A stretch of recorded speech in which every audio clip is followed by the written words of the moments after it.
Oh, this is so cool, a pod race. Is this seat taken? Can I sit here? All right, thank you.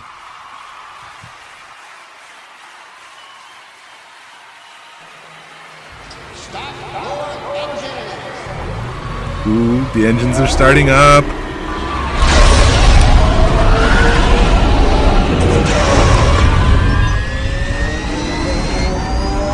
And they're still starting up.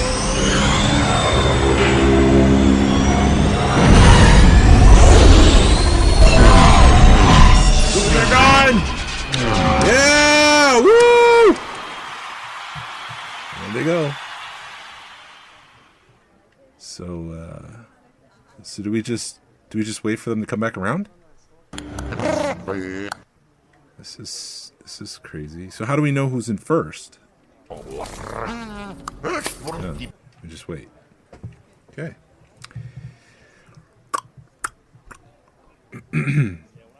Oh, here they come. No. Okay. Oh, there they are. Okay, yes. Who's in first? Come on, let's go! Woo!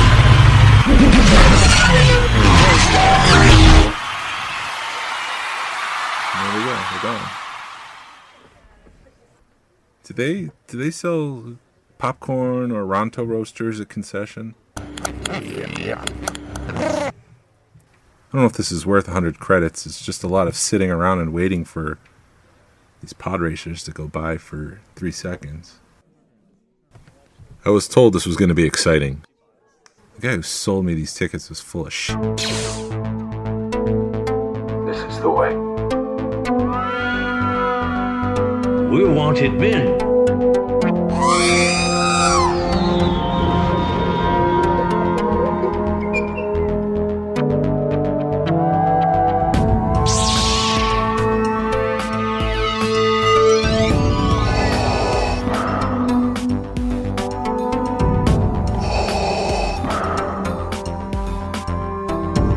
I have spoken.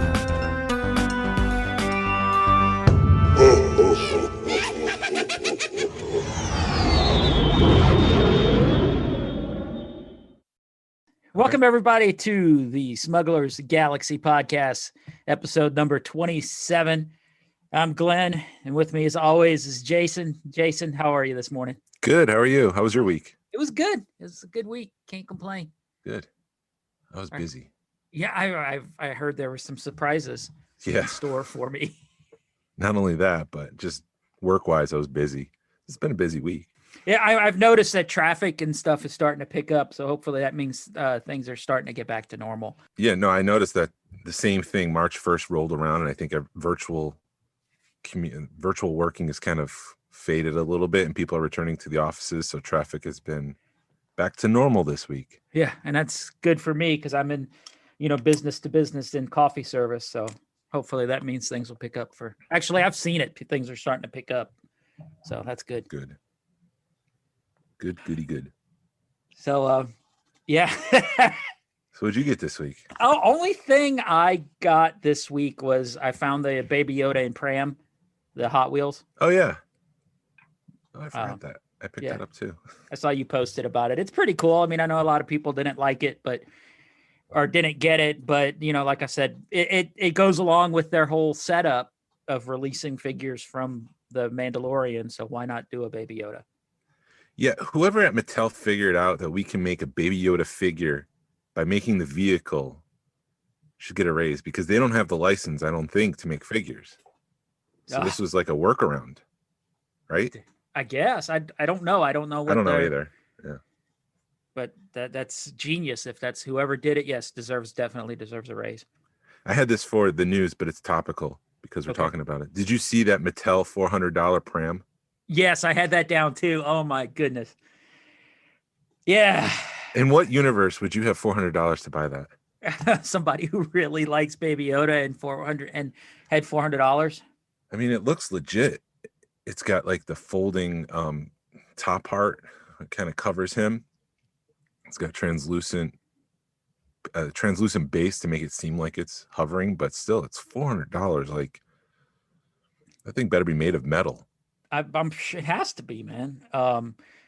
Yeah, I guess they're just trying to, I guess they're thinking people are getting money, with the stimulus checks coming. So why not make a $400? Let's go for that stimulus money. Let's make a pram. But even more, they made a one that actually floats. I guess they designed a base with a magnet in it, and then the pram's got another magnet in it, and it actually floats. And they only did like 3 or 4 of them, and they're supposed to be auctioning one off. And I don't know the details because I never took the time to look it up. To me, that would be worth the $400. I think it's going to go for more than $400. No, I know, but I'm saying like they should have made that as their $400 pram. Right. And then you can just put it on a coffee table somewhere and spin that sucker around until the child throws up from being too dizzy. Well, but not only does it have the $400, it's got the, what is it? It's got the little sucky thing, the octopus looking thing that sucks to his head. And oh, does it? Yeah. And I think it's either got the ball or the macaroons. Oh. So it has some stuff with it, but still, yeah. I guess the child itself is just the Mattel child that's currently available, like at Walmart for $25, right? That's what it looks like. Yeah, it may be an upgraded version of that, but that's basically what it is. It's a $50 child and a $350 pram. Very cool. Yeah. Not for me, but very cool. Yeah, I don't have the room for it or the $400. I've got, if I have $400 to spend on something, it's going to be something vintage or, a really, really badass pre-production piece. So that was it. Just the child in the Hot Wheel pram. In the Hot Wheel. Yeah. I'm waiting for some stuff. Hopefully shows up today. When you get stuff that's shipped, how often do you check your notifications? Every hour. Yeah. Where is it now? Where is it now? Is it in Georgia? Oh, it's in Tennessee. Come on, man. And then you see that where it's in like I've got one, it says that it's coming from China, so that the tracking's lagging, but it'll show it's in one spot for 2 days, and then all of a sudden when it updates, it's 24 hours late. Yeah. And I've got one that says it departed the Morrow distribution center a day ago, which Morrow's only an hour and a half south of us. So okay. Not even, it's like an hour south of us. So I'm hoping it's at the post office ready to be delivered today. Yeah, out for delivery. That's the best notification you can get. I know what you picked up, at least some of it, because I was kind of bidding on it, and I was just curious what it would go for. Tell me what you got. Yep. So well, where to begin? I'm back in quarantine, back in spending quarantine. Let's start there. Dude, Toylana's in 2 weeks. You can't be there. I'm out. No, I'll be there. Right. I'll be there for the experience. I'll be there to sit at the Georgia table. But I'm not buying anything. Oh. No, unless there's like some sort of $20 micro machine prototype dirt cheap or something like that, I'm out. I just can't. But I did see that Big Bad Toy Store had the VC 148. No, excuse me.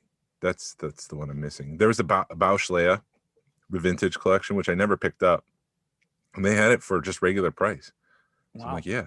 So the only modern, and I say modern since they restarted the vintage collection, the only one I'm missing is VC 148, the Imperial Assault Trooper, Tank Trooper Commander, whatever you want to call him. So it's the only one I'm missing. So that one should be on delivered today. Speaking of tracking, I saw that I have a package coming in USPS today, so I'm hoping that's it. Awesome. So it's out for delivery. Yay. And then Deal or No Deal, I made a deal for 3 first shot Boba Fett's, which was something on my kind of bucket list. I wanted some Boba Fett's, but the only ones I knew Narayan had.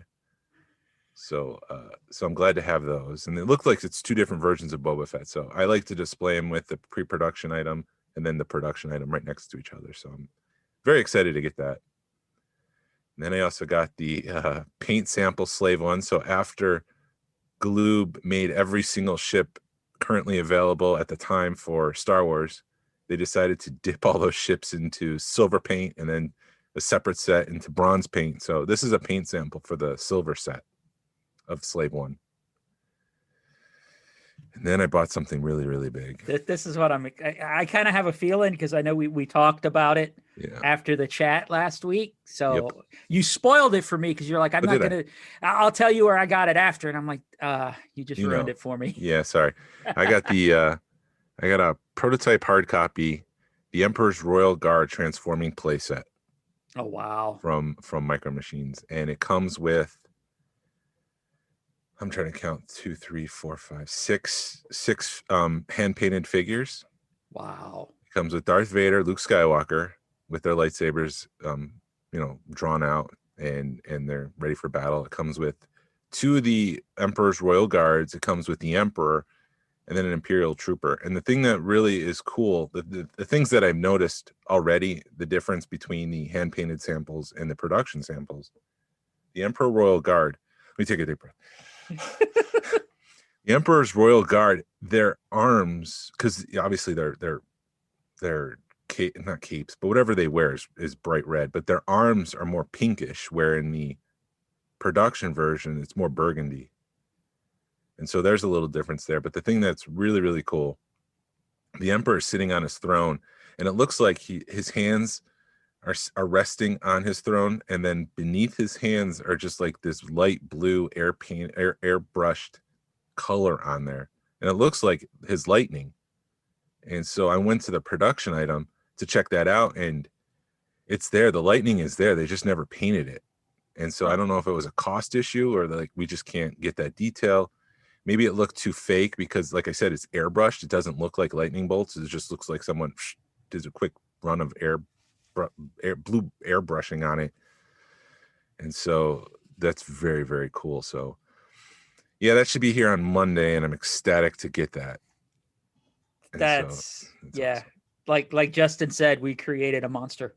Yeah. Well, I'm out for this month, so if anything else hits, deal or no deal, it's just an absolute 0-no right now. Yeah, it going down that path of prototypes and pre-production stuff there's nothing like it. I want to talk about it. We could do another show down the road on it, but knowing you have like something that only 1 or 2 other people have in the world is a pretty cool feeling. Yeah. And from what I've done some basic research on prototypes, and like sometimes they're different materials. So I'm interested to see if like this is resin, and I compare it to what I have in production. It does look like, so the prototypes came with stickers that you would have to the production versions came with stickers that you would have to apply just to give it more scenery, so it's just not flat gray on the interior, and it just makes it look more like the Death Star. And this looks like it's printed out on paper and kind of glued in place. Oh wow. So I'm looking forward to just opening it up and just kind of soaking it in and just seeing what the difference is between the two and doing a compare and contrast. It's going to be awesome when you get those in, man. Because I remember you'd missed out on a couple a few months ago and you were a little upset. Yep. But I'm good. I'm good for now. I mean, when we started this, you were talking about our goals, and one of my goals, like I didn't really mention it, was to get a play set. Like I wanted more pre-production Micro Machines, but I wanted a play set. So here we are in March, and I've hit all my goals, so I'm good. I'm out. See you next year. Now, is that crap? Is that a play set you wanted, or was it just one that happened to come up and you're like, I'm gonna grab it? Or yeah. I mean, I would take any play set. Like I'm not gonna be a snob and say, "Oh, we want the Darth Vader and the Boba Fett." No, I'll any opportunity you take it, right? Because those things don't come up that often. Yeah, I just remember last time, right after you got done with the chat last weekend, you were all griping that they want to spend Jason's money.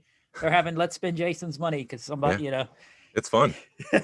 It's fun to spend someone else's money. It's dangerous too. It's dangerous for that person because I'll get notifications, and I'm in the same boat. I'll get notifications from somebody, and they're like, "Hey, look this," because I like Galactic Heroes prototypes, and whenever they pop up on eBay, I always get a couple of notifications, and I'm like, "All right, I'm gonna buy it just because of what it is." And it's if it's under $25, I'll pick it up. Just you would prototype for $25, Yeah, I think. Yeah. Go ahead. That'd be awesome. $25 for a prototype. Does that happen in the Star Wars universe? For Galactic Heroes, it does. Yeah, it does. Yeah. I guess for the action fleet, when you divide it up, because you're buying a lot for $100, and there's 5 or 6 figures in there, so I guess you're right there. Yep, that's true. Except for the Boba Fett tax. Boba Fett tax. You gotta love the Boba Fett tax. Same thing, but it's Boba Fett and it's triple the cost. So yeah, Ahsoka's coming her way. Ahsoka's tax is coming right along. Yeah, that might be more than the Boba tax at this point. It's insane. Yeah, speaking of Boba Fett, Hasbro Pulse put the San Diego Comic-Con Fett back on their site. So I don't know if it's just there as a placeholder, or are they going to do something with it, or what? I think it was a blink and you miss it. It was available for people to buy for like 3 seconds, and then it was gone because it was sold out. And it was probably like a situation where they found, hey, we have 3 boxes. The fairest thing they do is just to list the 3 boxes on Hasbro Pulse for 2 seconds. Those didn't last when they had the 3,000. They didn't last, or no. So yeah, that was up there for a quick hop, quick second. And then Hasbro added a partner exclusive section to their website. And so it seems like, and Yakface did some digging. They asked customer service kind of what was going on, and allegedly they'll be offering store exclusives on their website. But there's really no other news besides that. So I don't know if that's just for Hasbro Pulse premium membership people or what. So it's all up in the air, and there's no official word as to how that's going to work just yet. So, but that would be awesome if we can order Walmart exclusives from Hasbro and get the free shipping and know that the boxes will be taken care of and all that kind of stuff, because it's so frustrating. Yeah, maybe they actually listen to you guys and they're going to do it that way, because like you said, that would be cool, because then boxes are taken care of, and it's going to be, nobody's going to step on it or cut it with a knife, or some jerk at Walmart go, I'm going to mess with somebody's day. I don't think it's that. I think it's more, I don't care. I'll just throw this box over there. Yeah. I just don't think they really care all that much. Freaking Walmart. The Black Series, so Hasbro revealed a Black Series Jump Trooper from, was it Battlefront? I think so. Those guys were awesome in Battlefront, because I loved hitting their jetpacks as they were in the sky, because they'd fly off and malfunction and crash. That was one of my favorite parts of that game. I'd wait for them to hit the air and then and then hit them. But the previous version was yellow, so this is like a repaint. It's gray. Of course, it's a repaint. Well, it's better than just a straight repack, I guess. Yeah. At least there's some difference in there. You have anything more toy related, and then we can kind of change?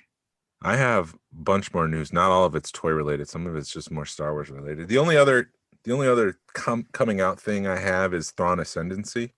Greater Good is coming out May 4th. Right. And there's an excerpt on StarWars.com. I haven't read it yet, so I haven't even read the first one, so I don't.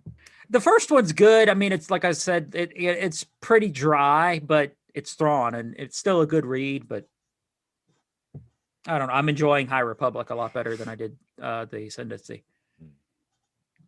What else do you have? Rumor has it that Hera is going to replace Cara Dune, or I don't know if it's real or not, but there's a rumor floating around that Hera is going to replace Cara Dune in Rangers of the New Republic. Okay, where did you get that from? I've just seen it pop up on Facebook. Okay. It wasn't We Got This Covered. It was? I don't know. If it was, you just got to throw that out. Throw that rumor out, unfortunately. Oh, is it? I don't know. I've never seen that rumor before. This is the first I've heard it. Really? Yeah. So that would be awesome. I'd be all in for that. Is that a website We Got This Covered? Yeah. They don't have a good track record, but I see them all the time on my feed, and they'll pop up with like little rumors like that, like, hey, Hera's going to be on Star Wars Rebels, or I'm getting excited, The Mandalorian or something. And then I'll be like, I'm ready to click into it, and then I see We've Got This Covered, and I'm like, oh, wah, wah. They don't have a good track record. It just seems like someone whispered them like a rumor, and they're like, oh, let's just run with it. I just killed you. You just did, crushed man. you. Well, let's see. Force with Mike. I'm looking it up right now. I'm just kind of seeing what else. A couple of weeks ago, there was a rumor on, I think, Inside the Magic that said George Lucas was writing 2 episodes of Cassian Andor. And I'm like, holy crap. Mm-hmm. Because Inside the Magic doesn't usually have clickbait. But then I clicked into the article and I started reading it. And he's got credit on 2 of the episodes for creating characters. So that's where his credit comes from. It's not from writing. And I was just like, you shouldn't have done that. All right. You sons of beaches. You sons of sunny beaches. Let me see. There's a now you got me going through a damn hole on. All right, let me click on this YouTube link and then see who. Oh, hold on. Crap. Who was it? No thanks. No, it's playing through my headphones and I thought you could hear it. I can hear it. Okay, cool. Drum roll. Yeah, just trying to see who did it. Yeah, these are damn. Right? Yeah, I can't even tell who posted it up. But that would be awesome because Hera is a cool character. She is a hero. She's tough. She's got the smarts and the knowledge to, I don't know, run a rebellion or whatever you want to call it against the rising First Order. I think that'd be a cool show. Right. And we get to see Jason Sandula. Sure. Yeah, and then you get to see Chopper again. Chopper. You don't get too excited here. Yeah. You're writing this story in your head. And then maybe Kanan can come back as a Force ghost. And yeah. we could see Zeb in live action. That would be cool to see Zeb in live action. Oh, my God. But would that be more of a prosthetic thing or a CG thing? I guess they'd have to do it CG just as for cost effectiveness, but I mean, Jar Jar was CG and he looked pretty decent. Yeah, that's good. That's a good point.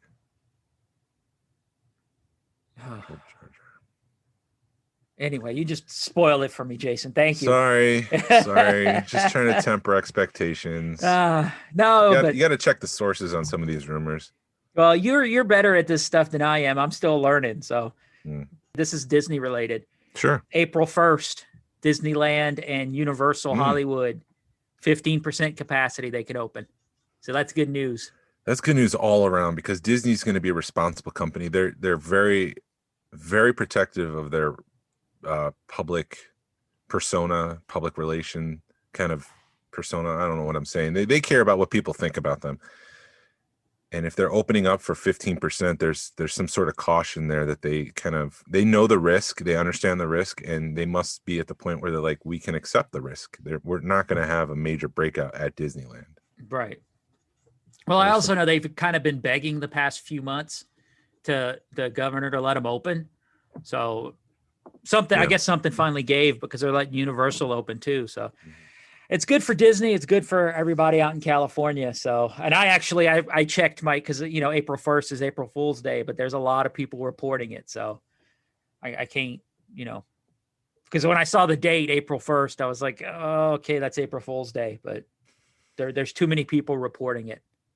Yeah, no, it's true. That one's true. That one's legit. Okay, good. You've checked the sources. Yep. Awesome. Yeah, that was official Disney blog. Oh, was it? I think so, if I'm remembering right. Who knows? It was a pretty insane night last night.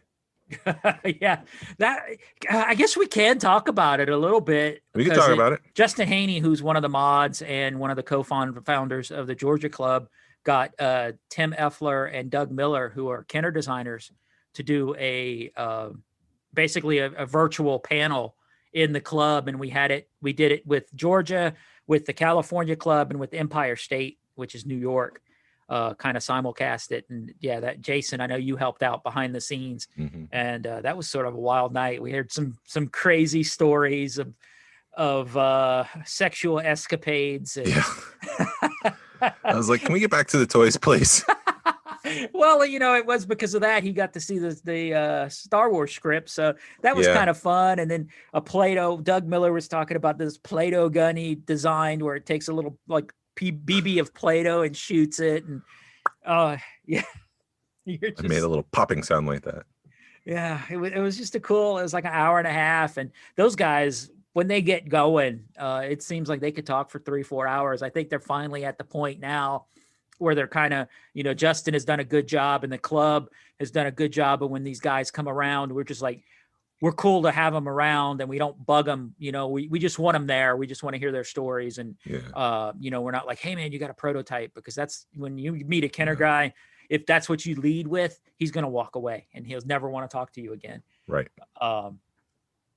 So Justin, I got to give Justin, props for building these guys up and cultivating that relationship with them, and having them come on, because, it was a cool evening. Jay, you got anything to add to that? Because I know you were behind the scenes with it. Yeah, kind of jumping off of what you're just saying, they have some trust with the group. They understand that we're not looking for pre-production items or anything like that. We're strictly interested in the stories and the knowledge that the experience that they've had. And, we kind of asked, Mark Rusciano asked the question at the end, did you ever anticipate 40 years later that you would get this kind of reaction for your work? And they're just like, no, absolutely not. And I think they're very touched that people appreciate what they did and that it mattered, I guess, in their world, that it mattered, their work mattered to us, and it helped shape a generation almost. Yeah, it was, and he kind of phrased it right, because, he was like a photocopy of a photocopy of a photocopy that might have gone across your desk sells for hundreds of dollars. Yeah. And they were just like, or business cards too. Yeah. And I've seen those photocopies. I've seen them in hand, and I'm like, they're cool, but they're $400 for a photocopy. I'm just, some of the stuff that's getting out there with the Kenner, if it's tied to Kenner, it's amazing what they go for. And I really appreciate what Mark is doing personally for me, and just to give him a quick shout out, because, I have an interest in video production, and I kind of do it at my job, but it's just video, like a 5-minute video here and there. Like that's what I've been working on this past week. And I actually think I have to go into the office because I have to work on a video today, and it's just doing it over the network is slowing me down. So it might be faster just to drive in and to do 20 minutes work and then come home than to actually try to do it at home. But anyways, he was kind enough to just let the camera roll. Like, how to explain this? So there's 2 different systems that he uses. He uses his production system for broadcasting, Tim and Doug and Justin. And then on the other side, there's the Zoom aspect where we did our Q&A, and he would just kind of connect the 2 systems when it was time to do the Q&A. And so he had Zoom on, and I just watched him work, and he just let me watch him do his thing and problem solve and stuff. And it is a lot. There is a lot going on. He's got his board with his buttons, and it doesn't look like the buttons are labeled. So you just have to know what you're pressing in order to go from like a shot on screen with 3 people to 2 people to, you have Tim and Doug on screen, and then you switch from Doug to Justin, and then you switch to all 3 of them. And then at some point he puts Tim and Doug on left and right sides of the screen, and then he puts Zoom in the middle. And so it's just like amazing to watch him work.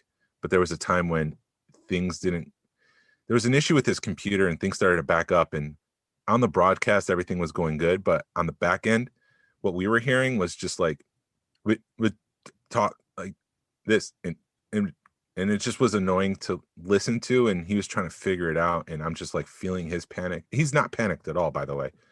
I mean, this is just another day in the office for him, but this is my first time just dropped in the middle of it, watching him work. And then he figured it out, and I'm just like, this guy's freaking awesome. And then at the beginning, I had a role to do on Zoom. Like I was muting all the Q&A people, and when it was time for them to, because I was a co-host in Zoom, and when it was time for them to start asking questions, I would unmute them, and then they would come on and ask their question, and then they would drop off, and I would unmute someone else. So that was basically my role throughout the night. But I wasn't familiar, I guess, enough with the webinar version of Zoom. And so I had some questions, but then I would ask my question, and Mark's like, don't talk right now. Because I didn't realize I was live. This was before we were live, by the way. I was live in the sense that Doug and Tim could hear me and Justin. Mm-hmm. So he had the system kind of open, and he didn't shut off Zoom yet. And so then I felt like I couldn't talk at all. And I was just getting flustered. And he's like, Jason, I see you panicking. And it wasn't really panicking. I was just like, I'm not sure I know 100% what I need to be doing right now. Yeah. And so that was kind of flustering me. But But yeah, so it was my first day in the his first day in the control room. I was a Padawan ready to jump out a window. And Mark's got such a calming voice. Him and David Quinn have got two of the most calming voices I've ever heard. And you could, Mark has always been good about like that when the stuff's hitting the fan. He's like, he's shortened to the point because when we were doing stuff for the virtual social, people would be blowing up the chat with him in it, and he's like, guys, I can't talk right now. So he'd be all right, guys, stop talking to me. But then if he needed to talk to you, he's like, okay, guys, we're gonna go to this and we're gonna do that, and I'm ready to come in. And then it calms you down, and he's and with everything being virtual right now, you watch the news and then you watch one of our panels look better than the news does, which I just thank you, Mark, for doing that, because it blows my mind the amount of time. It's like a 5-minute conversation before you go live makes it look so much better than just throwing somebody like the news does, just throwing somebody on the computer. Yeah. The best way I can explain what it felt like to watch, imagine walking into a room that's on fire and you're freaking out, you're panicking, you're like, the whole room's on fire, we got to do something. Whereas Mark will walk into that same room, look at the fire, just throw some water on it. You'll be fine. And that's just, and you do that and he's fine. It's good. Yeah. So to wrap this segment up real quick, subscribe to the Georgia Alliance of Star Wars Collectors YouTube page, because we'll be posting that and some of the summer social stuff in the coming weeks here, some of that chat stuff. And I kind of missed the chat last night, so I'm looking forward to watching it because I was on the back end, like I explained for the past 15 minutes or whatever. It's all good, man. Yeah. So I'm looking forward to actually listening to their stories. We did have a chat with them, which was really, really special. It was like a private panel at a Comic-Con or something with them, because there was 23 of us at one point in a Zoom chat last week. And so there was a couple of things that I thought I would bring up because I thought it was interesting. If you're good with it. Yeah, go for it. They did call, like, sometimes with me, like, I don't really do a deep think of things until someone explains it to me. And Tim did call the 70s and the 80s as the golden age of toy making. And I'm just like, yeah, absolutely. That's true. So I just never heard it positioned that way. So I just wanted to say that, yeah, that was the golden age of the toy industry. And maybe we're living in a silver age now with like the reaction figures and Funko and stuff like that. But I don't think it'll ever be as good as what it once was. Tim also called the things in our room just room decor now, because that's all that they are. Like, they don't get played with. They get encased in acrylic carbonite. They're like museum pieces that some of us collectors, we post things. Sorry, I'm getting excited. Some of us collectors, we put things in our rooms in ways that would make museums envious. And so it's room decor at this point, which again is another way of thinking of what we do as collectors, what we collect. But one of the cool things that I learned was, so obviously they made Indiana Jones toys, they made Star Wars toys, and I would have thought when it came to Willow, it would have been a slam dunk. Like, absolutely, George Lucas is making another movie. Let's take the brand and make a toy with it, and action figures and vehicles and all that stuff. But that wasn't the case with Willow. They didn't want anything to do with Willow. And I learned that in the toy industry, they would go in for one property. In order to get that property, the movie production companies would say, if you want property A, you also have to take property B. And so they would take property A and B just because they want A, and they would probably not invest as much time into B, but they would still make the toys because they had the obligation to the production company to do that. And so that's what happened with Willow. They kind of got stuck with Willow. They didn't really want to make the Willow toys. They got stuck with it. And I asked them, like, it's George Lucas. He's a creative genius on some levels. And why didn't you want to take that? And they said it just wasn't a slam dunk. That they say in Hollywood, you're only as good as your last movie. And his last movie was Howard the Duck, which was a bomb. And the word on the street was that Willow wasn't that good. Mm-hmm. And so they just didn't want anything to do with Willow. It's got a cult classic status today. And I remember loving it as a child, but that's the whole story behind that. Wow. Yeah, I had to bail out last week. It stunk that I couldn't see that, do that whole panel last weekend. or Chad Couple or of whatever. yeah, just a couple other things that came up. Doug Miller said he hit his name on the battle damaged TIE fighter, and he thought it was like a laser blast or something like that. So we're on the lookout to see what that might be. It's not. We don't know if it's Doug or we don't know if it's Miller that's hidden, but he did mention it was red wires. So I don't know if the red wires and the blast mark spells out Doug or Miller. So the search is on. He did mention the Empire Strikes Back. So I don't know if there was like a production run change between Empire and Return of the Jedi. So the search is on to see if we can find that little Easter egg in the toys. I heard Justin comment that you thought it might have actually been the X-wing too, so it could be either one. That he couldn't remember exactly which one he had put it on. Yeah, I could have swore he said TIE fighter, but some of the other people were saying X-wing. So again, the search is on to see if we can find that. It was funny in that I was in the chat for that, and you could just see everybody like leave their camera and go try to find their sticker sheet. Or so I tried searching the internet for the stuff for the pictures of the thing of the stickers, and I couldn't really find any. But you just see the whole room of people disappear to find this stuff to look for it. Yep, there was a quick rush to be the first person to find it. Yeah, which was awesome. And then he also said, guys, when I did this, it was like an 8x10, and it's been shrunk down to like a 4x6 or, really, really small. So you need to have a really good loop to see it. So it'll be cool if somebody finds it. Search is on. Yeah. The game is afoot. And then Jim Jones, who's a bootleg collector, asked about their thoughts on bootlegs. And they said that they didn't really worry much about them, that, it's like a form of flattery. It was more of a problem for the legal and marketing departments than them, the toy designers, which was just something, again, I didn't think of. But it makes sense. Right. And so that's all I had for that. I do have a couple other items to talk about. Did you have anything else? No, I'm good. Okay. I hope I don't mess up this name. Indira Varma has joined the Kenobi series, and she played Ilaria Sand in Game of Thrones alongside Pedro Pascal. But she's going to be part of the Kenobi series, and she joins Ewan McGregor and Hayden Christensen. I think that's all that we have for cast so far. Did you see the picture of Ewan all buffed up? Yeah. Yeah, there's something weird about that. That goes against what I would think I would see from Obi-Wan Kenobi, who's just a hermit in the desert. I mean, he doesn't go to the gym. He's just alone.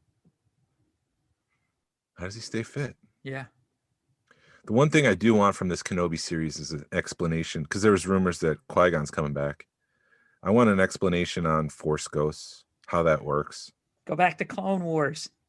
The Yoda arc in Clone Wars when he goes to Dagobah. And that was, to me, I need to go back and rewatch it, but I do too. It was Qui-Gon sending Yoda to Dagobah, and that's why he ends up in Dagobah, because there's like a really strong drawing there of Force Ghost, and Qui-Gon basically teaches Yoda how to become a Force Ghost, or maybe and so Obi-Wan, and I may be getting it all screwed up, but I know there's a storyline in Clone Wars about that. Yeah, the Lost season. That's vaguely familiar. I'm gonna have to go back and watch it then. Yeah. I watched them. To be honest, I watched the movies more than like the animated series. So I watch Revenge of the Sith more often than I do the Clone Wars, and just that's one thing where I'm like, why wasn't that part of the prequels and half-assed in the sequels? And that's something that really made me upset. So, you have anything more to say about that? No, go. I got one more piece about Rise of Skywalker. Okay. Daisy Ridley has been making the rounds because she's got a new movie coming out called Chaos Walking. And she was asked in an interview by Josh Horowitz about the Rey Skywalker scene at the end of Rise of Skywalker, and she said something like, technically it should be Rey Palpatine, but I was mentored by Skywalker, even though he's kind of a dick to me. So yeah, Rey Skywalker, that's me. And it just seemed like she was kind of not happy with the ending. And neither was I. Yeah, it's the whole scene where she is hearing the voices of the Jedi's past, like that should have been, and somebody's cut that up where they added Force Ghosts, and it just makes that scene a million times better. I feel like the reason they didn't include Force Ghosts is because they would lose out in money from China, which I think is a horrible way to have a business plan. We want to make a movie. We want to tell a story, but we can't tell this part of the story because it's not going to play in China. Oh, because the way Chinese don't like ghosts. Yeah, there's no afterlife. You can't show the devil. You can't show mystical arts. That's to throw a Disney twist in it, because that's why it's not the Haunted Mansion at Shanghai Yes. Disney. Yep. It's a totally different. It's the same ride, but it's totally different. It's a little different, the Phantom Manor. Yeah. But that is a magical gem or something like that. But yeah. From what I've seen about Shanghai Disney, the rides there are supposed to like blow anything here out the water, because they're basically brand new rides or redone versions of the rides, updated versions. So I think Shanghai Disney is going to be on my list one day. Just because it's supposed to be amazing. Yeah.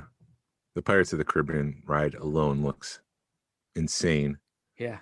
It looks like you're in the movie and you submerge below the surface and you kind of fight different creatures. But yeah, I don't know. It sounds like it sounded like Daisy wasn't happy with the ending, and she was kind of saying she thought she was a no one up until the end of the movie. Like the actress herself thought Rey was just a no one. Wow. Until Rise of Skywalker, which I think the whole sequel trilogy suffers from a lack of vision, an overall vision. It really does, because it feels like that report when you were in middle school and you had to do a report and you could do a group project. So you'd look at everybody and go, okay, it's a 3-page project. So you do this page, I'm going to do this page, and you do this page, and then we'll put them together. And it never works. Yeah. Yeah, no, I think you're absolutely right with that. It didn't work. Right. And I think I'm dying to know what happened with the George Lucas, what do you want to call it? Overview of what the sequel trilogy was supposed to be. There was a Force Awakens making of book, which was going to cover all that stuff, but then it got canceled. Huh. I think it was Jay Rinsler, if I remember right, was the author, and it got pretty far, and I think he was pretty much done with the book, and then it got canceled. Jeez.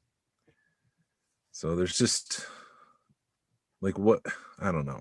I'm dying to know what George's vision for it was and how it differed, because it just seemed like the sequel trilogy kind of went off the rails. I know there's a lot of people who love it, and I don't want to be a person who hates on Star Wars. I just felt like it lacked some vision. Like there should have been a plan, and they didn't have a plan. They just let each content creator come up with their own story and tell that story. And the only thing they really prioritized is making sure it didn't contradict anything that was in production or had come before. Right. Well, did you, when the sequel trilogy came out, there was an interview that popped up with Mark Hamill that George Lucas told him at the end of Jedi, I'm going to hit you up in about 30 years, because we're going to redo that. There's a sequel coming up, and you're going to basically be Ben Kenobi in it. You know, you're going to play that Ben Kenobi character in the sequel trilogy. Yeah. In about 30 years. And that was yeah. Yeah. And I think you needed George Lucas's brain to tell these stories, because I think it sounded like every time they tried to add Luke Skywalker into the story, it stopped being, back in the Force Awakens development process. Every time they dropped Luke Skywalker into the story, it suddenly was about Luke Skywalker and not about the characters they were creating, Rey and Finn. Right. And so they just pushed that to the end of the movie because they didn't know what to do with him, which literally tossed the baton, being that lightsaber, to Luke Skywalker at the end, being like, here, next creator, Rian Johnson, you take it and figure this out. And then when he got it, he's like, F this. Yeah, he threw it, which to me, I kind of love that part in the movie, because JJ seems to just, and I don't remember if I said this or not on the podcast, but JJ just seems to build his stories around mysteries, which is a great strategy, but that can come back and bite you in the butt, because sometimes the mysteries are better than the story you're telling. Right. And so when Ryan got the whole thing from JJ, all the mysteries of like who Rey is, Rey's no one. That's who she is. And then here's the baton of, here's this magical thing, and Luke's just like, forget it, I'll just throw it over there. And so I just loved his play on the mysteries. Like, it doesn't matter what the mystery is, let's just tell a good story. Right. And you can debate whether or not Ryan did a good story or not, but I think he did. Yeah. I think if you, like you said, if you take them for what they're worth and just kind of turn your brain off for a couple of hours, they're good. Yeah. The other thing I thought Rise of Skywalker was going to be about. So the title before this is going into the movie, not knowing anything about the Rise of Skywalker. So this played against my expectations a little bit. But The Last Jedi was the name of obviously the movie before, and so I thought that was the end of the Jedi, and that Rise of Skywalker would mean that there's some new sect of Jedi called Skywalkers, and that Rey was creating Skywalkers instead of Jedis. Jedi is plural. Yes. Whatever. It's the same plural or singular. Just like Lego. Yeah. And what threw me is when I was reading the last Thrawn trilogy, they call their navigators Skywalkers.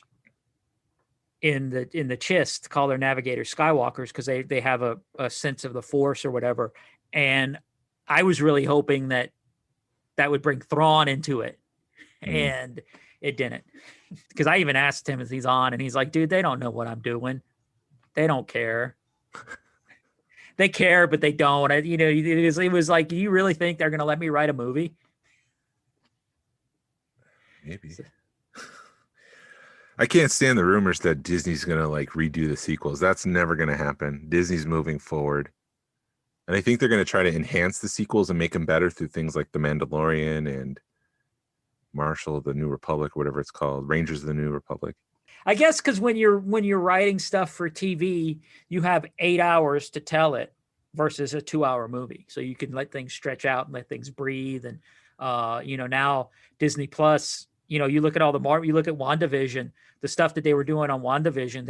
I watched at the sequel. There was only a couple of times where I was like, those CGI doesn't. You could tell it's CGI.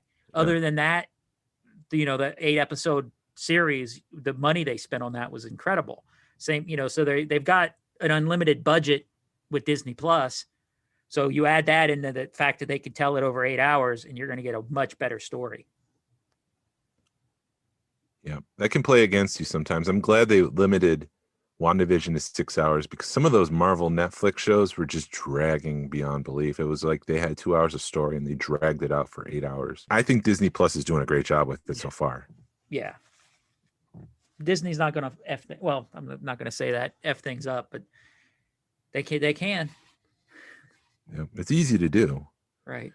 But you have the right content makers. You got Kevin Feige, you've got Jon Favreau and Dave Filoni, and so I think they're doing a great job.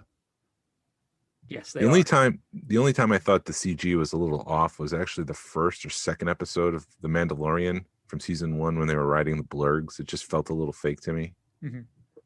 But I think the rest of it, they've upped their game. I mean, I think back to that chase on Navarro. Was it like the 5th episode, I think, of this past season when they're raiding that Imperial base? Mm-hmm. And that whole trench scene was just phenomenal. Yeah. They had the speeder bikes coming down the hill. Yeah, the speeder bikes doing that jump was just like, wow. The special effects were phenomenal. So I just keep up the great work. I know Disney's listening right now. Mr. Disney, thank you. Yeah, they're one of the 80 people. But the 80 people love our show, so. Oh my gosh, yes. Thank you for listening. Thank you. They appreciate it. You talk about the podcast and they're like, how you doing? I'm like, yeah, we're doing good. We went from 50 to 60. The audience is building week to week. And they kind of like, oh, okay. And they kind of blow off the fact that we've got 80 listeners. And I'm like, you don't realize how awesome that is, because I've played in a band. I've played music most of my adult life. And you could practice for like 2 or 3 months for a show. You throw all your stuff in your car, drive an hour to 2 hours to the gig, drag it all out, set up, you're setting up 2 to 3 hours before the gig. So you've got half a day on gig day before the gig. And then you've got another 2 or 3 hours after the gig to break down and drag all your stuff home, and 2 people show up. I love all our 80 listeners. And I love the fact that people want to hear us talk. And this to me is just so much easier because I come down in my PJs and we shoot the shit for 2 hours. Yeah. I'm in my PJs. I'm covered in 3 blankets. I got extra coffee. I haven't taken a shower, so my hair's standing straight up. So yeah. I will take my 80 listeners any day of the week. For me, that just adds pressure, and I'm starting to think about like, oh shit, I gotta watch what. See, I just swore. The filter's kind of broken down, but I can't think about the 80 listeners. I just got to focus on, I don't have anyone in the house to talk Star Wars to, so this is my opportunity to just chill with Glenn and talk Star Wars all week. About the week, I should say. Yeah. So, and that's sort of the way we've taken it, is just two guys, sitting down at the bar talking Star Wars. Yep. And it seems to work. So thank you for listening. Thank you, listener. No, it's great. I mean, we get feedback. Like last week, we were told that it was their favorite podcast above Rebel Force Radio. Those are the guys that opened the door for Star Wars podcasting, and it's just like, seriously, thank you. Right. That's amazing. So we really appreciate it. We're really grateful for all the people that listen to us, and namaste. Thank you. Yes, thank you very much. So what I need is for you to tell 6 friends, and them to tell 6 friends, and then them to tell 6 friends, and then we can, you could be a millionaire. Yeah. No, I'm not doing this for the money. No, not either. It's fun. It's a fun hobby, and I enjoy it. Absolutely. So this topic this week, I'm very interested in because I am a newbie.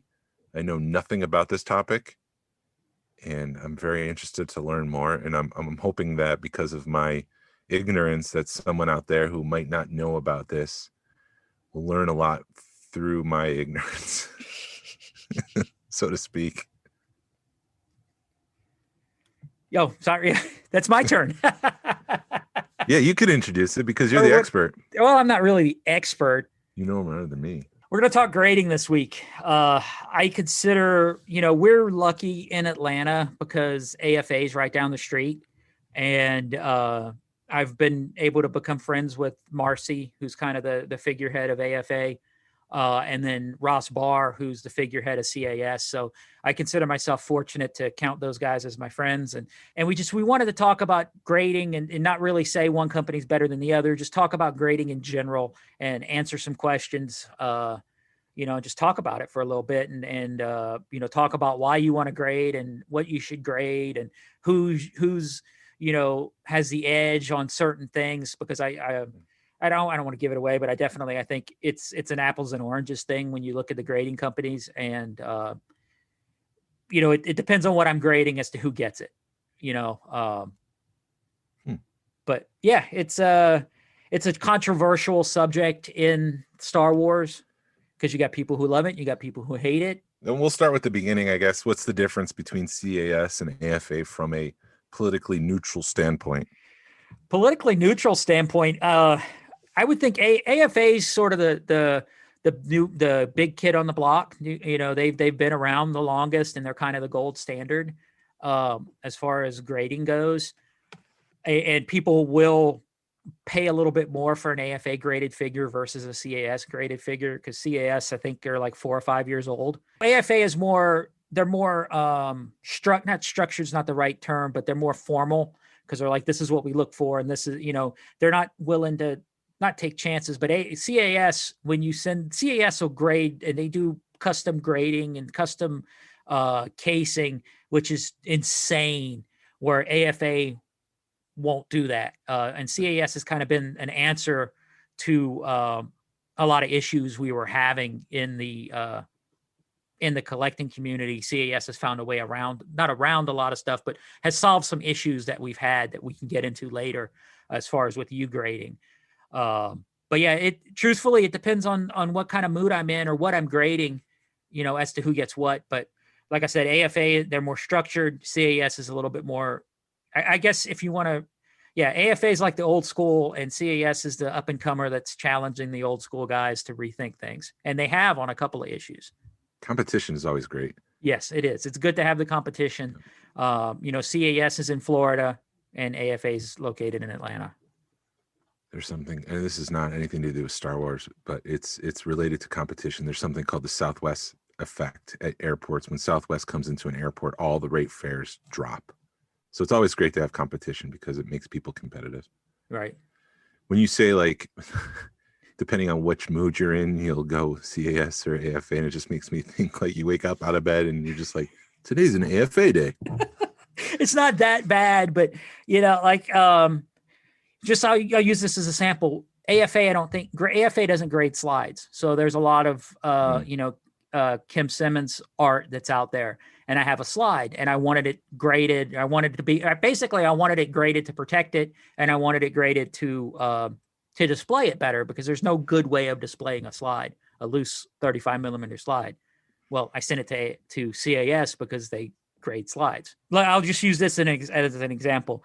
CAS has this thing that they like if you send them a loose card back with a loose figure, they'll grade them together, and what they'll do is they won't grade the card back, but they'll grade the figure, and they case it together where it looks like, if you see it from afar, it looks like it's a mint on card figure. Yeah. If you do that with AFA, their rules are, well, if we're going to do that, we can't put an ungraded piece with a graded piece. So what they end up doing is they grade the figure, encase it in acrylic. So you've got the, standard acrylic, and then they'll case that in a case with the card back. Mm-hmm. So you have a card back with a AFA encased in acrylic, and then you've got the figure that's encased in its own acrylic next to the card back or in front of the card back. So it's not as pleasing to the eye as CAS's. Mm. Yeah, I have so many questions because now I've got that play set coming. Dude. And so I went to Hobby Lobby to look at basketball display sets. Mm-hmm. Because it's just like a square piece of plastic that you just drop onto a base. And so I could have it open, but like, do I want it? I don't know how to display that. I don't know how to, because the cool thing about getting it encased in acrylic carbonate is that you can get it authenticated. Yeah, that's the right word. Yeah, for whatever reason, my tongue was too big in my mouth for a second there. But yeah, so they can go back and say, no, absolutely, this is a hard copy prototype, because God forbid something happens to me and I'm not immortal like I think I am. And my kids have to take care of it. Like, they have to sell the piece. Like, it's great to have on the side of it that this is a prototype. Right. So it's like, do I do that, or do I just put it in a casing? Because I guess one of my questions is, what's the difference between grading and archiving? Like, I guess as a collector, you might not have a piece that you want graded necessarily, but you want to take care of it. So in that case, you might want it in acrylic, right? Right. So what would be some candidates between those two, I guess? Like let's say I have, because these things are 40-year-old toys. Like, right. It's very, very rare that you're going to have a pristine piece, a mint on card, but some of it might have a bent card, or it's got something wrong with it. Like, how do you know that, yes, this should be something you should archive because it could get worse? I guess it depends on if you think it's going to grade good or not.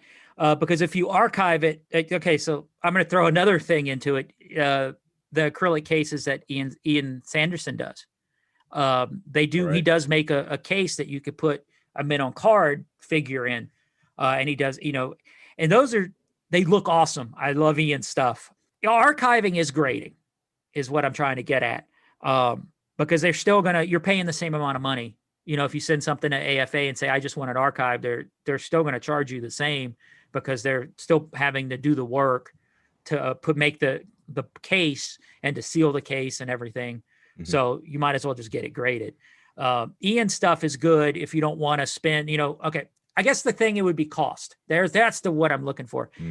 To get a mint on card, something graded, it'll run you $80 to $100.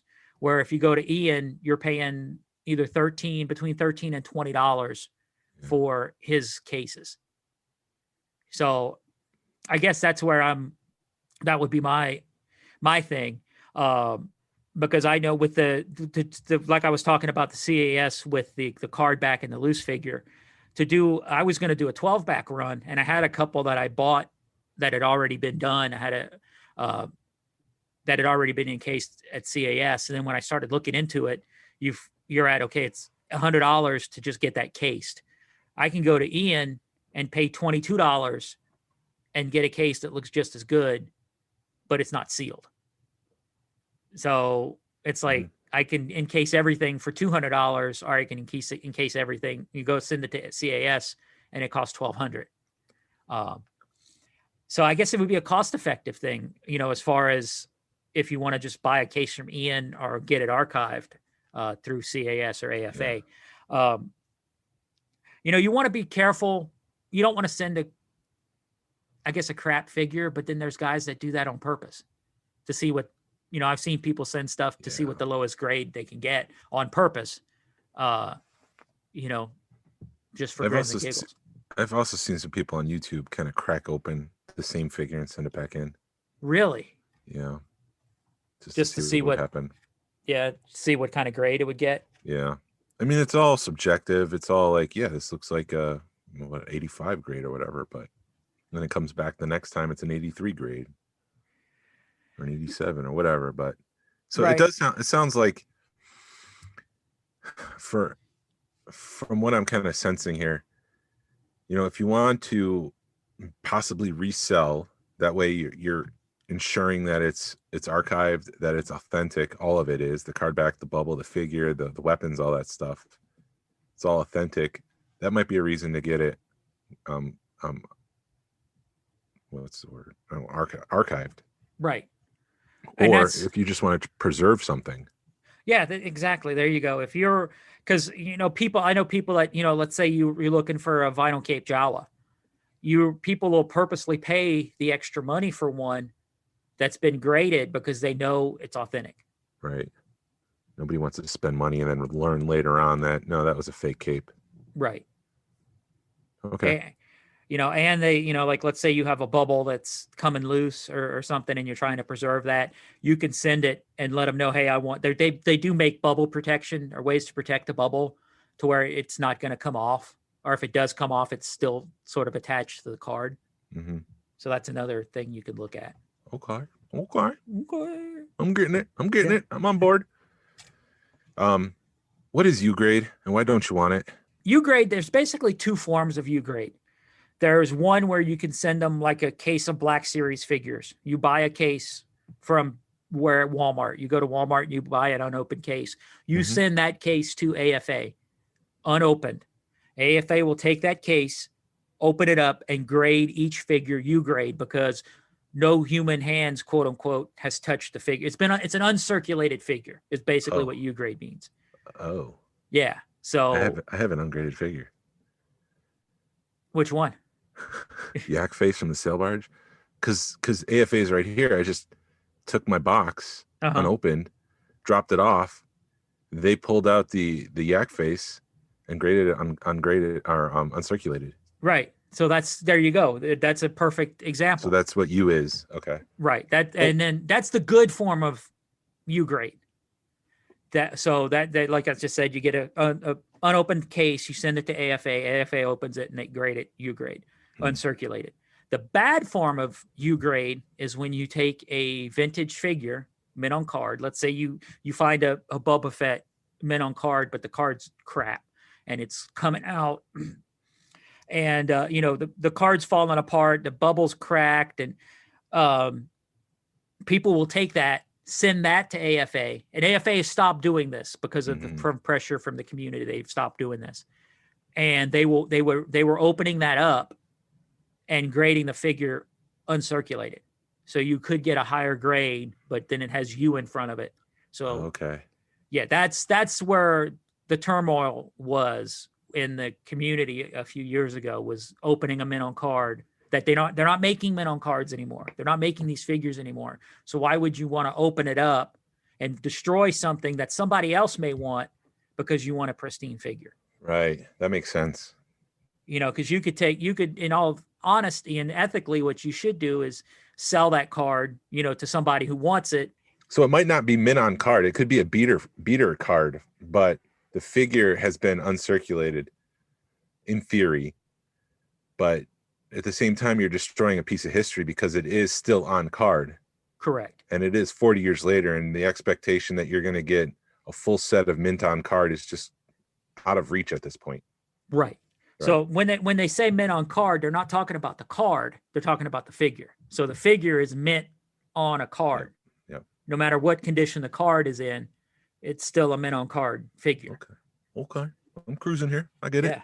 So that, and you are destroying history. And there, one thing that CAS did to battle this, AFA is just like, we're not doing this anymore. We're not doing U grade. And what CAS is doing, they do what they call a prestige grade, which they will just grade the figure. You send them the card and you say, I want it prestige graded. They will just grade the figure and forget about the card back. They'll discard the card back. So then you get it back. It's been, it's encased, and they just grade so the card may be like a 20, but the figure may grade a 90. So they grade it a prestige grade 90. So they'll so if I understand this right, they'll put the card. So it's a beater card back basically, but they kind of just put it in a case and just say that we're disregarding the condition of the card back and we're just looking at the figure. Correct. But they won't peel it off the card back. Correct. Okay. So they encase it just like a regular mint on card, but then it's what they call prestige grading, which means they just grade the figure. See, I didn't even know that was a thing. Yeah. Oh, cool. And there's they also do that with cut cards, which what a cut card is like, the parents wanted to put it in there's two ways. Either it was you were sending stuff back, because if you ever go to a flea market and you see magazines without the covers, what happens is the retailer, to get credit for those magazines, will cut the cover off of it and send it back to the publisher, and the publisher will give them credit because they think the magazine is getting destroyed, where in fact they gave it to somebody and somebody's selling it at a flea market. And it could be the same thing. It's kind of the same thing with a cut card. You cut them and send it back. But then also people would stuff it in stockings and stuff, or they wanted to put it in a card, or they didn't have the room to do it, wrap it correctly. So what they would do is they cut the figure, they cut the bubble with the figure in it off the card and stuff it in a stocking, or they put it in the bag or whatever. Mm-hmm. The AFA is doing the same thing with cut cards, where they're, totally disregarding. And that's another thing people, if a figure's in a bubble, it's best just to leave it in the bubble, no matter what kind of condition the bubble or the card's in. Okay. That makes sense. Yeah. Very cool. Is there ever a reason to open a graded item? People do this all the time. I don't see the point in doing it. And it's more anti-grading people that'll buy a figure. And I think for shock value, they'll open it up because they want the figure, but they don't care that, they don't want it graded, but they want the figure. So then they'll open it up and, display the figure loose. But I personally don't see the point in doing it. Ink Ferric. Yeah. That's crazy. Just to prove a point. Dedicated to the cause. The only other reason I would see wanting to open it up a graded figure is if it graded really low and you thought that wasn't fair. Like if you thought a figure was an 85 and it graded a 70, people will open it up, because a grade makes a big difference. If you're, going from an 80 to an 85 could be a $50 jump. And then if you go from an 85 to a 90, which is a very hard grade to get, you're talking about $100 jump real fast. So grades do play into pricing. Resale value. Right. Okay. Yeah, so I have the Max Rebo band from Return of the Jedi. You know this. I have the silver flute black microphone version of it. And I would want to get that graded because I was told it's in decent condition. I don't know how rare it is, but I don't want to get it preserved. I want to get it preserved so it looks like they're actually playing their instruments. Like I don't want it so it's just like, here's Max Rebo and here's his piano set and here's, and it sounds like that's more of a CAS thing because AFA wouldn't be as creative with their preservation. Correct. Okay. AFA, I think, is more of a, here's the instrument, here's the, they got to encase everything kind of separately. Whereas CAS would, you say, hey, I want them make it look like they're playing their instruments, then they'd encase it like that. Mm-hmm. And I've seen some crazy stuff CAS does. Yeah. They do some great work. Yeah, they really do. If you're going to grade that play set, I would send it to CAS. I guess it's a double-edged sword because I'm not 100% sure CAS can authenticate that it's a first shot or a production, pre-production piece. If you're wanting it just, encased awesome, I'd send it to CAS. But if you're wanting it authenticated, AFA is the place to go. But, a phone call to CAS will answer that question, because both of them are pretty good, customer service wise. Yeah. They still don't know what to do with the Emperor's Royal Guard playset. Right. Don't know what to do with that, because it does sound like I don't know if you can position that where all the pieces look like they're inside and positioned like in the playset itself. I don't know. Yeah, that would be tough. Because it seems like you can open up the playset and put that in acrylic, and then put the figures kind of lower in acrylic beside it. But like, if you close the playset, you're going to miss everything on the inside. I don't know. Right. And then if you open the playset, you miss everything on the outside. Right. That's a tough one. I don't know. What? I don't know what I truthfully, I don't know if I'd grade that, because then you can, get it out and you could mess with it. That's one of the bad things about grading something, especially like that, is once it's graded, it's done. You can never touch it. You can never play with it. You can never, I want to, let me, I want to see what's on the bottom of this. Or, you know what I mean? Once it's in a case, it's in a case. You're done. It's away from human hands. You can never physically touch it again. I do have a question about displaying, but we'll get that after the topic here. Okay. What are some of your most favorite graded items that you have? My favorite is probably my yak face, just because I have a graded yak face, Yeah. And it's something I bought at Celebration and then pieced it together with the weapon, and then sent it to CAS. And it graded like an 80, which I'm, that for what it was, I thought that was a fair grade. Mm-hmm. I do have a Mandalorian, the carbonized Mandalorian that I got graded. That graded a 90, which is an insane grade. And I think I've picked up a few odds and ends. I've got a Luke X-Wing that I've got graded. I don't have a whole lot graded. I've got that Ken Simmons production slide. Yep. That's graded. So that one's a pretty cool piece. Then I'm trying to think what else. And then I have a Han Hoth gear that's graded. So I've only got like 4 or 5 pieces that I've gotten graded. I have the Luke X-Wing Black Series pilot from Celebration. The one where he's on the card back and it's got the Star Wars card back, the foil treatment on it. I got that graded. Don't remember what it was graded. I got that from CAS. Got the yak face from the sail barge graded from AFA, just because they're in our backyard, and I was able to take the box and open, and they opened it and all that, so it's uncirculated. I got from CAS, I got the Salacious Crumb. There was a time when Entertainment Earth found like a box of unopened, bagged Salacious Crumbs. Uh-huh.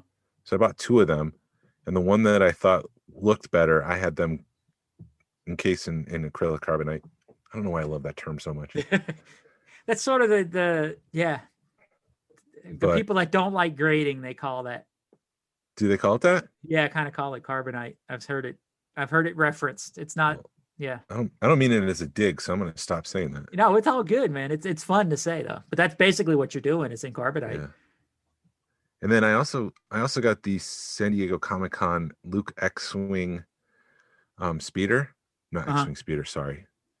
His land speeder. There was a version where he's in his land speeder. He's like sitting in it, and it comes with the extra pieces and stuff. But the front part of it is plastic, and it was kind of sticking out at a bookshelf at the time, and my kids were young, and I could just foresee one of them bumping into the side of it and bending the plastic. So I went ahead and got that sent off to, I think, CAS, and they graded that. And really, that was just more for archival, just to make sure that it stayed protected. That must be massive, because I know that's a pretty big piece to begin with. Yeah, it's a pretty big piece. I'm looking at it now. How much did that run you? I'm trying to remember. It was a couple $100. Wow.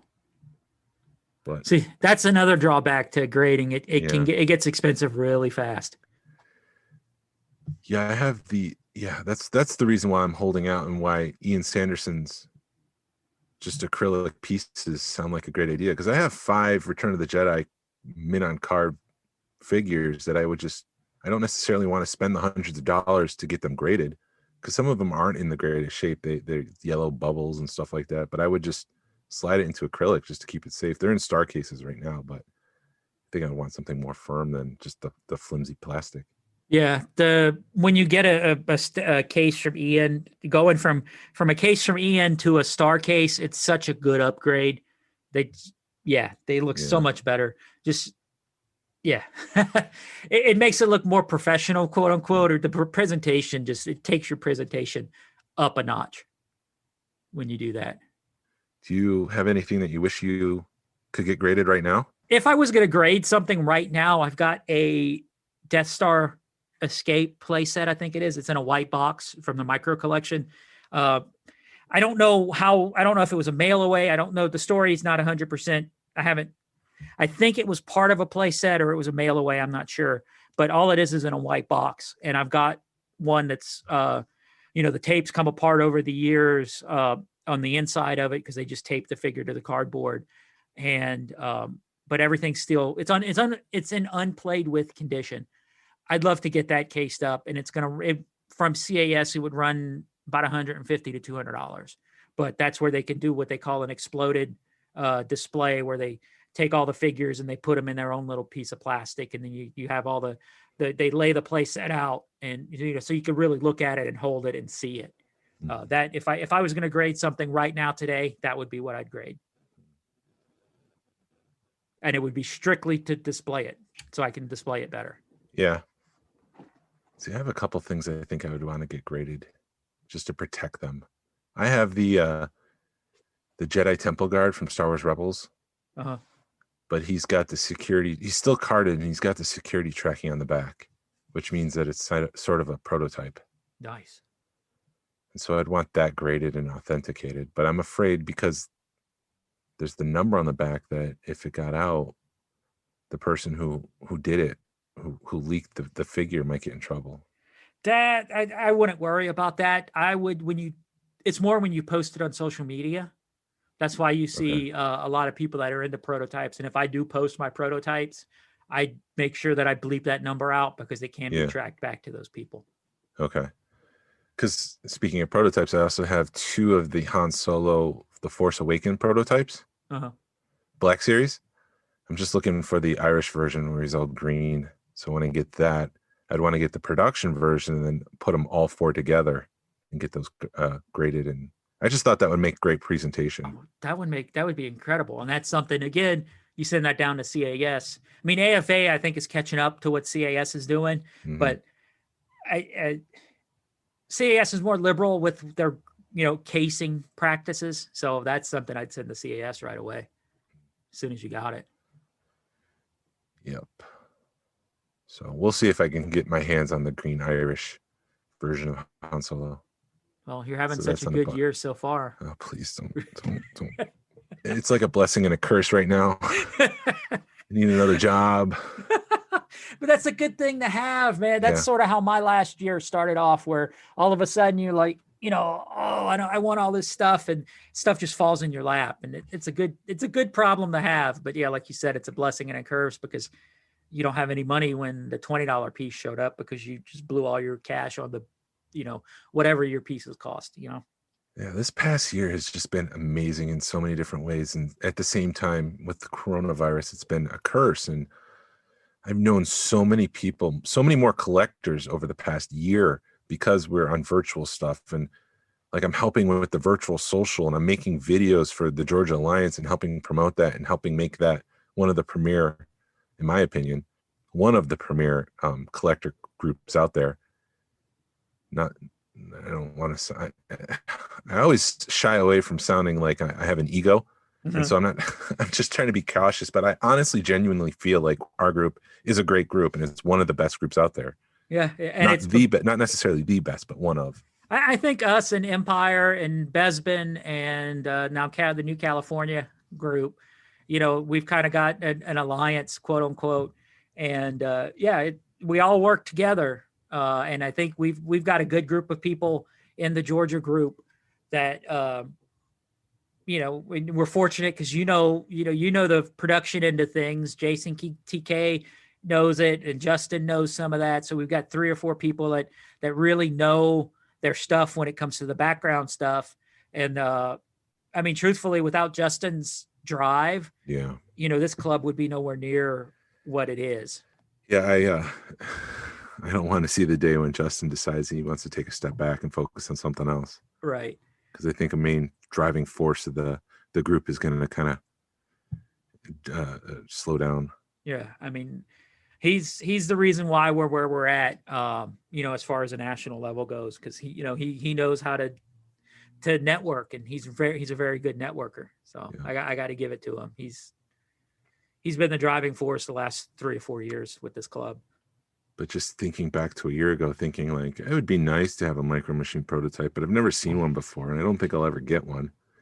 And now I'm like, whoa, right? I have so many, and you know where to look, and the good thing about being involved with clubs is people know, okay, Jason's a Micro Machines guy, so if I see something, I'm going to send it his way, and that it's good to let people know what you're into because everybody looks out for each other. Yep, and it's just so touching, right? That we're all supportive of each other, right? Do you have anything else for grading? Because I just have a quick question. I don't think so. I think we covered everything. Okay. Your prototypes, the way I've kind of displayed them in my Micro Machines, they're kind of just all mixed together. Uh-huh. So I have all the production play sets together, and I kind of do it in order where they kind of came out. I put them in order of the what am I trying to say? Can't do one episode without my brain seizing up and blocking all my thoughts. So they're kind of in order of the way they came out and on the shelves and stuff. And I kind of have my prototypes just mixed in with everything, but it was suggested to me that it might be cool to have all the prototypes together. So I was just curious what your thoughts were. Do you have all your prototypes together, or are they kind of mixed about? It depends on which ones they are. I've got like a paint sample FET that's mixed in with all my other FETs, but then I have a 2-up Action Masters that's sitting with my other prototypes.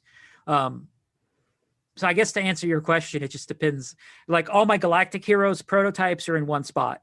The only Galactic Heroes I have put up are the prototype stuff, and then I've got the stuff that's in boxes put up. But if I buy a loose Galactic Heroes, I have a big tub that's for my grandkids to play with, and they know it, and that's their toys. But shit, yeah, there you go. Where was I going with this? I don't know. Yeah, like I said, it depends on on the piece, but okay. I don't have that many. But like I've got some pre-production art that's hanging on my wall, and it's mixed in with all my other art. So it's a combination. But the only things that are really separated are my Galactic Heroes, just because all those other things are for play. They're strictly for the grandbabies. Yeah, I think I have some redecorating to do in my room here. Next to my TV, I have 2 of those. What are they called? The display cases that were made for action figures from IKEA. The Dolofs. Dolofs, thank you. I was gonna say Dietwolfs, but I don't. We both baby. We the both Jugger baby, Burger right? Jurgers. That's Swedish meatballs. Yeah, when I walk through IKEA, I just try and pronounce things, and it ends up just coming out. Chicken burger. It just looks like a bunch of consonants thrown together. But yeah, my intent with these 2 towers that I have next to my TVs, they're kind of flanking the TV, was to put the vintage stuff in there. But I think I might take one of the shelves and just make it prototype Micro Machines. That would be awesome. I think that's what I'm going to do. I think you really need to kind of highlight your pre-production stuff. Mm-hmm. So yeah, I would do that with it. Cool. I got something to do this week. Yeah, but it's never ending. Of course. It's a never-ending collection. But that could carry into another subject. Yeah. Cool. Another show. But what other? Well, go ahead. Anything else that we should talk about? I can't think. I mean, we go through all the questions you had. I think the only thing is just what makes a great candidate for grading, but it just sounds like it's all in the eye of the beholder. If you have a piece that you cherish and want to archive, I mean, there's other things other than grading. You just buy the acrylic case and put it in yourself. If you just want to take care of it, it doesn't necessarily mean that you need to grade it and archive it. I guess Correct. Grading and archiving are 2 different things. Yes and no. I think we're going. I think my brain is stuck on grading and archiving as being the same thing. Okay. Whereas you're like, you could do it, buy the case from Ian, because I do have, and I guess That's more protective than you're right. right. It's more. So It's grading more. and archiving. Go ahead. No, grading and archiving are kind of the same thing. Protecting is completely different, which is what Ian would offer. I have a blue snag that Hmm. it would grade probably a 65 because the boots just look like crap. But Mhm. I have it in just an acrylic case. It's just standing in its own little case. That way people see it, they know there's something special about that figure, but it's not. I didn't have to spend $100 on getting it graded and then it grade a 70 or not even. No, a loose figure is about $60, but I'm not hurting the value of the figure putting it in a grade and getting it graded.